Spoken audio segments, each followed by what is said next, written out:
ladies and gentlemen, just because some companies are big, it doesn't necessarily mean that they are still able and capable to remain big. We're saying that just because some companies made some good decisions at some point, it doesn't mean that we should save them when they fail miserably. We say that bailouts right now, that is giving money from central banks to those failing companies, costs nowadays 30% of the country's GDPs for companies which never get to be restored.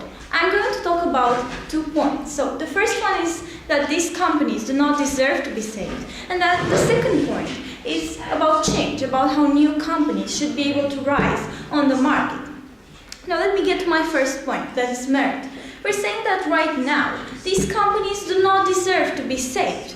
Because first of all, if they make bad decisions, it means that they're led by bad people who will still make bad decisions, no matter how much we help them. Therefore, we're just giving them money without being sure that they will make some good decisions at some point in order to make that company work. The second point is that if we're giving them money right now, they will not be incentivized to make good decisions at some point, because they will always have the government helping them. They will always have the perspective of a bailout, the perspective of them being saved by the government without actually making anything or working in order to get to that result. Therefore, they will not make better decisions in the future, but they will make even worse decisions at some point. And the example of this is what happened in the USA with Freddie Mac and Fannie Mae. And right there was this huge mortgage company, and taxpayers paid $350 billion in order to save it.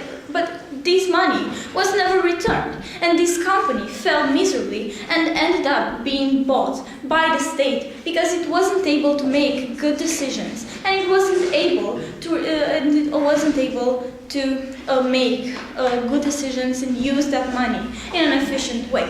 Now, my second point is that these companies shouldn't exist on the market anymore, because it's the market's way to choose the best entrepreneurs and choose the best companies, and therefore have the best products on the market. We're saying that these old big giants, which continuously fail, are not going to be able to raise as fast or as efficient as the small companies will. First of all, because they will have to pay back all that money to the state, and they will not be able to invest and make profit as efficiently as it would have been if they didn't make that bailout. And second of all, we're saying that these new companies, which may be more efficient and which will be led by better entrepreneurs, would not be able to raise on the market because the state simply feeds these giants, which are not able to feed themselves. The state simply gives money into those black holes without never getting them back. So these small companies will never be able to raise on the market, and these small companies will not be able to make their products known for the public. Therefore, we're saying that it's a loss for us who are paying for these companies. And second of all, it's a loss for us because we do not get the products of the best companies and of the best entrepreneurs.